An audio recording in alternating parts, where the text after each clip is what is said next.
Hello viewers, welcome to Khalajan's kitchen. I'm Farkhanda and today I'm making spicy tuna cakes. They are very easy to make and they can be used as a snack, as an appetizer or even in sandwiches. To make the tuna cakes, I'm using 3 cans of solid tuna and each can is 184 grams. 2 large potatoes which I boiled and peeled. We will mash them before we use them. We will also need 1 small onion which we will peel and chop very finely, or you can grate it. 4 tablespoons of semolina, 1 teaspoon chili powder, half a teaspoon chili flakes, half a teaspoon garam masala, 1 teaspoon chaat masala, half a teaspoon salt or to taste, 1 teaspoon cumin powder, and we will also need 2 tablespoons of lemon juice and some oil for frying. Before mixing all the ingredients, we have to mash the potatoes and drain all the 3 cans of tuna. I am using solid tuna, but chunk and flake tuna also work very well. Just make sure that all the moisture is drained out. To the mashed potatoes and the tuna, we are going to add all the spices, the finely chopped onions, lemon juice, and at this time I'm only going to add 2 tablespoons of the semolina. Semolina will absorb some of the moisture and help the cakes to become very crispy.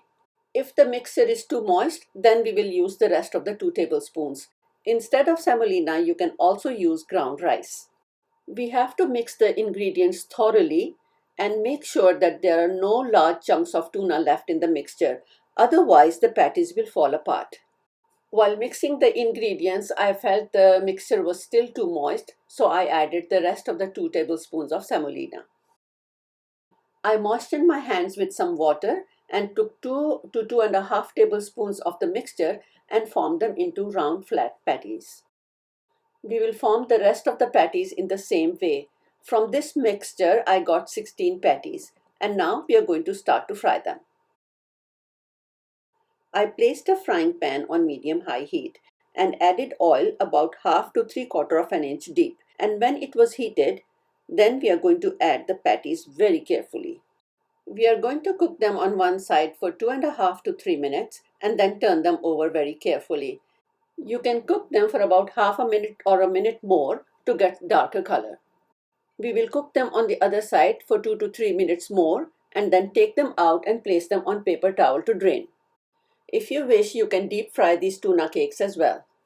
Today I'm serving these tuna cakes with green chutney, but if you wish, you can serve it with ketchup, which is the favorite of children, and any other favorite sauce or even raita. If you like this video, give it a thumbs up and share. If you haven't subscribed my channel yet, please do subscribe, and by pressing the bell icon button, you will get notifications for my upcoming videos. Enjoy!